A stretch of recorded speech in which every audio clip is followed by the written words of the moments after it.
Perkenalkan, nama saya Muhammad Herman dengan NIM 3101 2001 2704. Di sini saya akan menjelaskan tentang pembelajaran berbasis IT.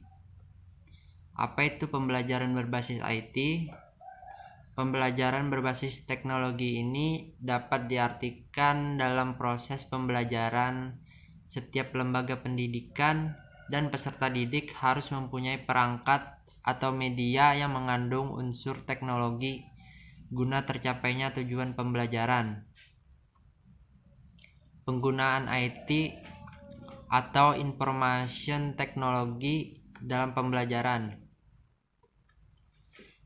Pada suatu lingkup pendidikan formal yang lebih sempit seperti sekolah, biasanya menerapkan suatu sistem penyeleksian calon siswa atau siswi baru. Dan pada umumnya, sekolah yang bereputasi baik, seleksi ketat merupakan suatu keharusan dan juga sebagai tolak ukur tingkat kualitas pendidikan yang akan diberikan di sekolah tersebut. Dengan adanya hal tersebut, terkesan proses penerimaan siswa atau siswi baru merupakan suatu proses yang mempersulit. Akan tetapi, dengan sistem pembelajaran IT, hal tersebut bukanlah merupakan hal yang utama lagi. Karena kegiatan belajar mengajar tidak diseragamkan dengan sekelompok siswa atau siswi dengan tingkat kemampuan penyerapan materi pelajaran tertentu. Akan tetapi, kesuksesan kegiatan belajar mengajar tergantung pada motivasi, kecerdasan, dan usaha dari masing-masing peserta belajar, sehingga diskriminasi dalam proses kegiatan belajar mengajar dapat diminimalisasi atau bahkan ditiadakan. Pembelajaran di kelas bertujuan untuk membangun pengetahuan siswa dalam bidang studi atau keterampilan tertentu. Pengetahuan itu bisa diperoleh dengan berbagai cara. Namun, apapun cara yang dilakukan oleh guru, tidak lain hanyalah untuk membelajarkan siswa baik di dalam maupun di luar kelas. Oleh karena itu, guru perlu cara yang mampu mengunggah motivasi siswa untuk belajar. Bentuk-bentuk media ajar berbasis IT. Yang pertama, ada presentasi PowerPoint, yaitu menyampaikan materi presentasi. Salah satu bentuk tugas yang paling sederhana yang dapat dilakukan adalah menyampaikan materi pelajaran menggunakan media komputer atau laptop dan LCD. Materi disampaikan kepada siswa dengan menayangkan materi pada layar dan siswa mengikuti bersama-sama. Keterampilan yang dapat digunakan yaitu dengan mengolah materi menggunakan Microsoft PowerPoint. Kemudian dapat dikembangkan lagi menggunakan program Windows Movie Maker, Uliat Video Studio, dan lain-lain. Bahkan dengan menayangkan video yang berhubungan dengan materi juga bisa dilakukan tanpa guru.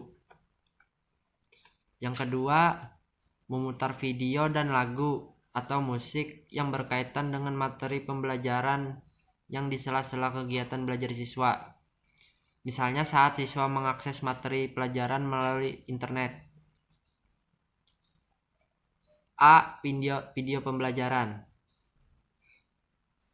Prinsipnya adalah CD pembelajaran itu nanti berupa video hasil rekaman aktivitas pembelajaran yang direkam dan ditampilkan dalam bentuk video. Karena bentuknya video, maka dia akan mengalir seperti orang nonton film. Tidak ada fasilitas interlinking dalam film tadi.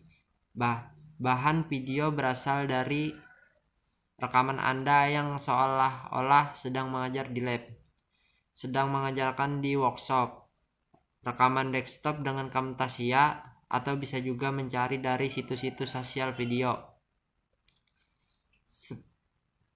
hosting seperti youtube.com, teacherstube.com, metacap.com, dan sebagainya. Kemudian potongan-potongan video diolah dengan perangkat lunak video editing. Misalnya Uliat Video Editor, ditambahi elemen teks, diberikan efek-efek, dan juga perlu diberikan dubbing suara guru. Perangkat yang dibutuhkan diantaranya kamera digital dan handycam. Kalau tidak ada, mungkin kamera handphone pun juga bisa dengan kualitas yang terbatas. B. CD media ajar berbasis HTML. Ketika kita membeli majalah-majalah komputer, seringkali kita mendapatkan CD yang begitu kita masukkan ke dalam CD-ROM, dia langsung ngeload internet browser dan menampilkan menu dan konten CD tersebut. Nah, idenya adalah seperti itu.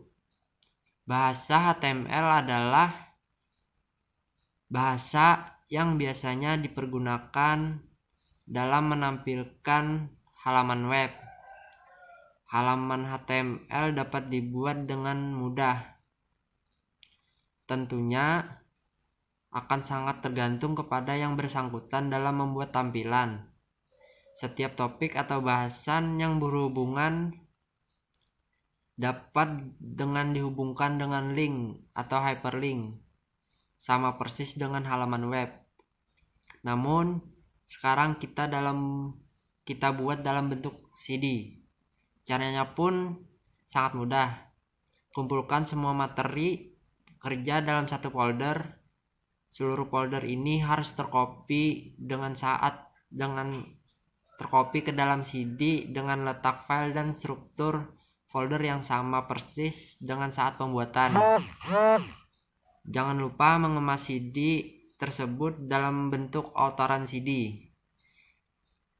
Caranya pun juga sangat mudah. Cukup dengan menambahkan file autoron.inf, definisikan file inisiasi yang akan dibuka dengan file tersebut.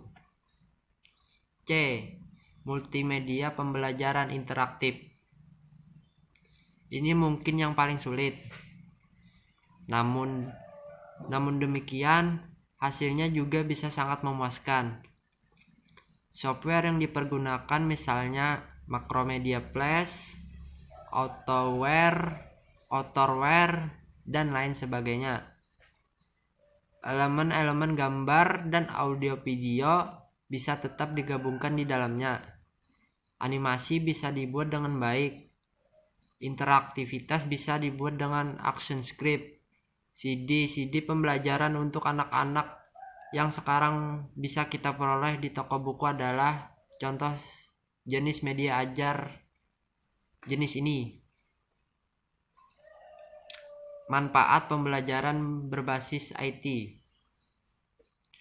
Komputer dirumuskan sebagai suatu perlengkapan elektronik yang mengolah data, mampu menerima masukan dan keluaran, dan mempunyai sifat seperti kecepatan yang tinggi, ketelitian, dan kemampuan menyimpan instruksi-instruksi untuk memecahkan masalah. Komputer dapat melaksanakan kebanyakan jenis pengolahan informasi yang dapat dilaksanakan oleh komputer dengan lebih cepat dan dengan kesalahan-kesalahan yang lebih sedikit.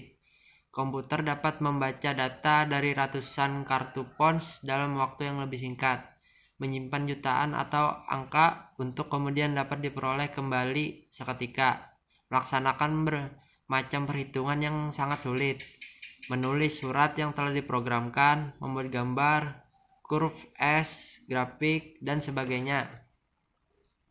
Komputer tidak dapat mulai berpikir, membetulkan kesalahannya sendiri, atau melakukan pengolahan yang sifatnya kreatif. Akan tetapi, kesalahan penemuan yang sifatnya rutin dapat diprogram ke dalam komputer, sehingga komputer dapat memberi peringatan kepada operatornya mengenai kesalahan yang sedang dibuat. Kebanyakan komputer yang dipakai dalam IT adalah komputer digital yang mengolah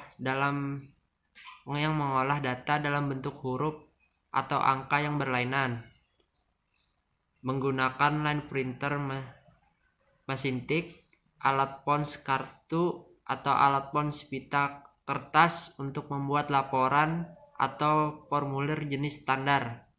Komputer analog dipergunakan untuk mengolah data yang sifatnya terus-menerus seperti suhu, tekanan udara, dan informasi mengenai permesinan dan produksi lainnya. Nah, jadi itu saja yang bisa saya jelaskan. Terima kasih.